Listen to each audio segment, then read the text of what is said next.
Salut les amis, donc bienvenue sur Los Blancos les amis. Donc aujourd'hui on va parler de la crise qui secoue le Real Madrid parce que vous vous rendez peut-être pas compte, mais cette crise elle est monstrueuse. Cette crise va durer jusqu'à la fin de saison. Je vous le dis, elle va durer jusqu'à la fin de saison. Il suffit qu'on perd un match demain ou contre le Barça en finale. Vous verrez. Vous verrez que Madrid va exploser, je vous le dis. Parce que les amis, cette saison, le jeu de Real Madrid est basé sur les individualités, est basé sur le contre. Pourquoi? Parce que, à mon sens, Ancelotti, il a compris qu'il n'a pas d'autre choix. En l'absence de Modric qui ne peut plus faire le jeu à cause de ses jambes qui sont vieillissantes. Modric, moi je suis le premier à dire, quand tu commences le match, il faut toujours commencer avec Modric. Pour avoir une créativité au milieu de terrain. Mais il est évident que Modric ne peut pas faire tout le match. Ça, nous le savons tous. Et avec le départ de Kroos, le Real se repose sur une force offensive de Mbappé, Vinicius, Rodrigo. Bellingham vient faire de l'aide.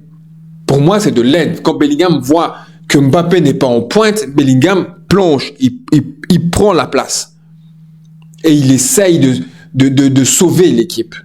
Mais ce n'est pas son rôle. Mais alors vous allez me dire, mais c'est où ça coince alors? Parce que le jeu en contre, c'est bien. Mais ça se heurte à une défense fragile. Militao, il est blessé. Carvajal à l'infirmerie. Et Rudiger, regardez bien Rudiger les amis. Je vous invite à regarder tous les matchs. Rudiger, dès qu'il doit dégager une balle, il se vautre par terre. Dès qu'il est en défense, quand il est tout seul et que la balle arrive, oui, il prend et il... Mais quand c'est un corner ou quand c'est un coup franc et qu'il doit dégager la balle, il se vautre toujours par terre. Je me demande toujours pourquoi. Ne me répondez pas aussi vite. Regardez d'abord. Regardez. Parce que si les fondations sont pas bonnes, l'attaque ne peut pas briller. C'est comme partout. C'est comme dans une maison. Quand la fondation n'est pas bonne, la maison, elle va s'écrouler. Parlons de la défense. Dani Carvajal, comme je l'ai dit, il était le seul à pouvoir sécuriser le côté droit. Le seul. Non seulement il sécurisait le côté droit, mais il était aussi dangereux offensivement.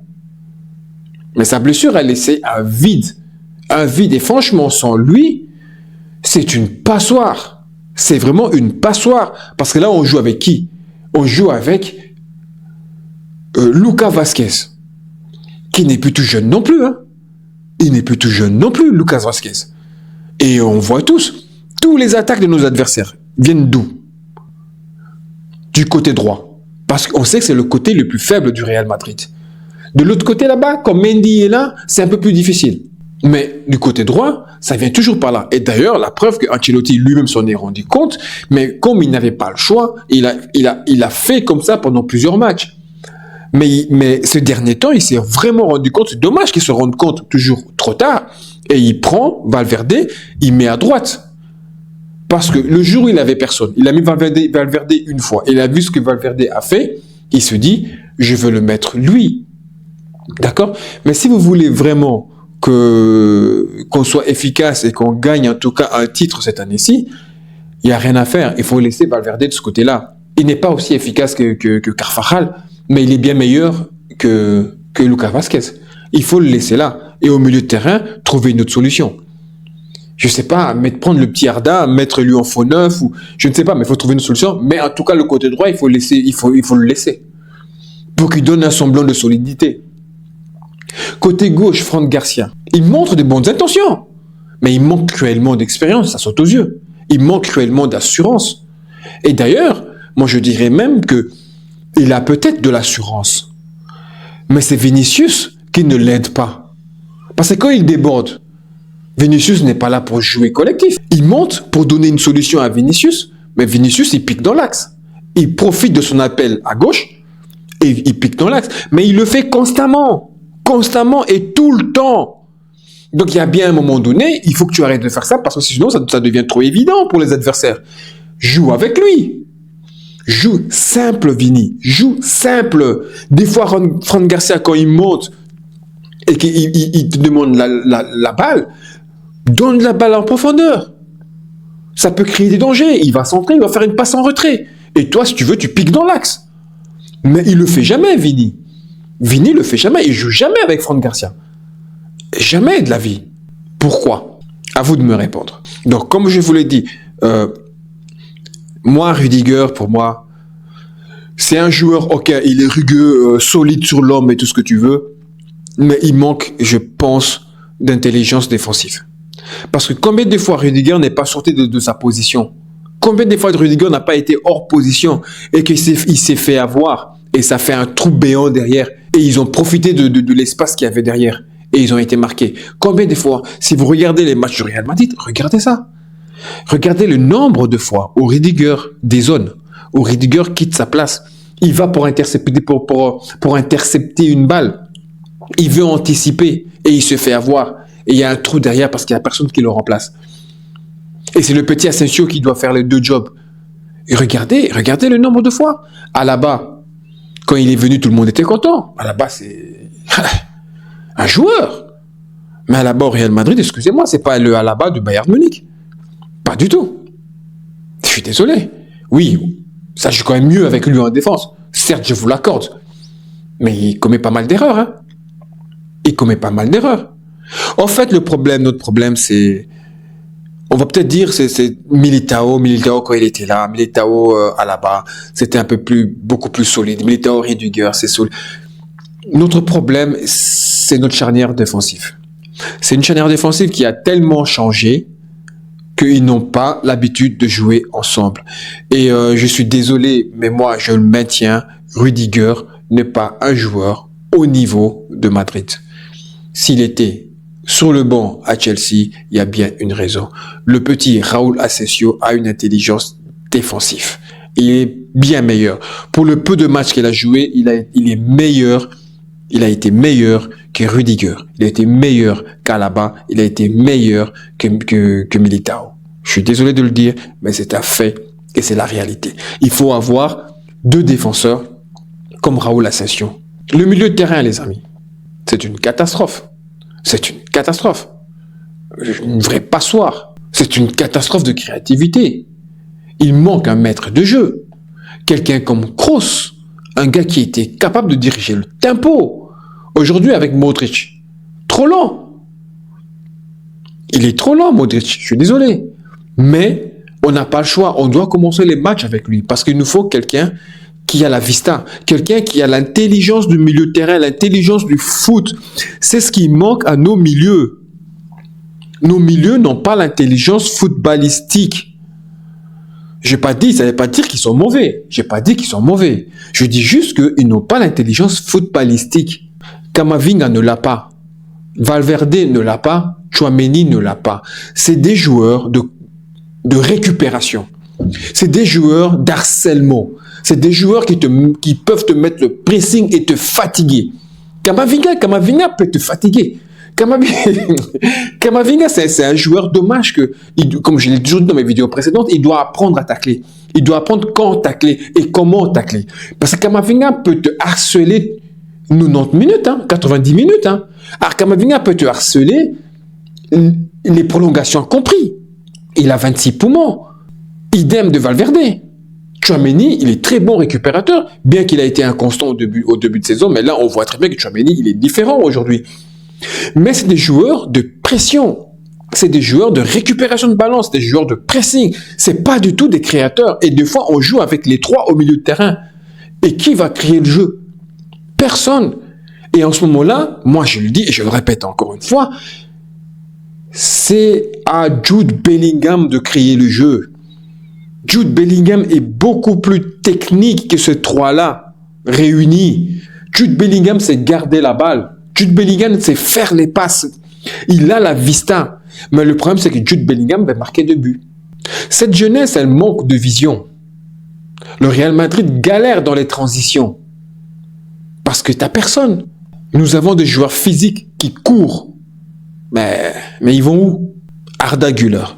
Pourtant très talentueux, le gamin. Mais il ne reçoit pas assez de temps de jeu. Parce que le gamin, il veut se révéler. Mais pour se révéler, il faut jouer. Alors, qu'est-ce qui se passe? Est-ce qu'à l'entraînement, il est moins assidu? Parce qu'on a beau dire, nous, ici, assis sur notre chaise, en train de faire les coachs et tout. Mais on n'est pas aux entraînements. On n'est pas aux entraînements, on ne sait pas vraiment ce qui se passe. Et puis, on sait très bien qu'Ancelotti, son coaching, c'est par rapport au nom, par rapport au statut. Il lui est très difficile de sortir Jude Bellingham et mettre Arda Güler. Il lui est très difficile de sortir Mbappé et Vinicius et mettre Arda Güler parce qu'il joue sur les statuts. Vous avez bien vu, il y a un moment donné, il a préféré mettre Tchouaméni en défense centrale avec Rudiger que de mettre Asensio Rudiger. Et qu'est-ce qui s'est passé pendant ce match-là? Vous avez vu ce qui s'est passé? Alors qu'Asensio faisait des matchs extraordinaires, mais Tchouaméni revenait d'une blessure. Il ne pouvait pas laisser Tchouaméni sur le banc et mettre Raúl Asensio en défense. Parce que malheureusement, il joue sur les statuts. Il compose son équipe sur les statuts. S'il arrête de faire ça, je suis sûr qu'il peut composer une équipe très, très sophistiquée, très créative et très efficace. Parce qu'il faut donner confiance. Barcelone, ils n'avaient pas de pognon. C'est la dèche. ils sont dans la cave. Qu'est-ce qu'ils ont fait? Ils ont été chercher des jeunes. Et vous avez vu, ces jeunes-là aujourd'hui sont devenus des titulaires indiscutables. Et nous, on a deux jeunes là sur le banc, Arda Güler et le petit Hendrik, et on n'ose même pas leur donner de temps de jeu. Pourtant, le petit Hendrik, chaque fois qu'il est rentré, il a joué, il a fait mal. Mais on n'a pas assez de confiance, on n'a pas assez de cojones pour le faire. Mais soyons réalistes, avec cette équipe, qui d'autre aurait pu faire mieux? Qui d'autre aurait pu prendre le rôle du créateur au milieu de terrain? Je ne vois personne. Je vous dis, à part Jude Bellingham, je ne vois personne. Jude Bellingham, c'est le seul qui peut le faire. Mbappé, parlons un peu de l'attaque. Mbappé, l'atout phare, mais il a un gros problème. Il redescend de trop pour toucher les ballons. Il se prend pour Benzema. Même Cristiano ne descendait pas autant. Le travail offensif, qui le fait? De temps en temps, Vini. De temps en temps, la plupart du temps, c'est Jude. Certains buts que Jude Bellingham a mis, c'est pas à lui de les mettre. C'est Mbappé. C'est Mbappé qui devait se trouver là. Mais comme lui, il décroche, il n'y a personne. Jude, Vista, il plonge. Il va mettre des goals de renard de surface. De goals de numéro 9. C'est Mbappé qui doit être là. Mais Mbappé ne veut pas passer un match sans avoir touché... Tu sais, sur un match de 90 minutes où Mbappé touche 10 ballons, pour lui, c'est la honte totale. Il ne veut pas de ça. C'est pour ça qu'il descend pour toucher, pour jouer et tout. Mais tant qu'il fera ça, on aura des problèmes.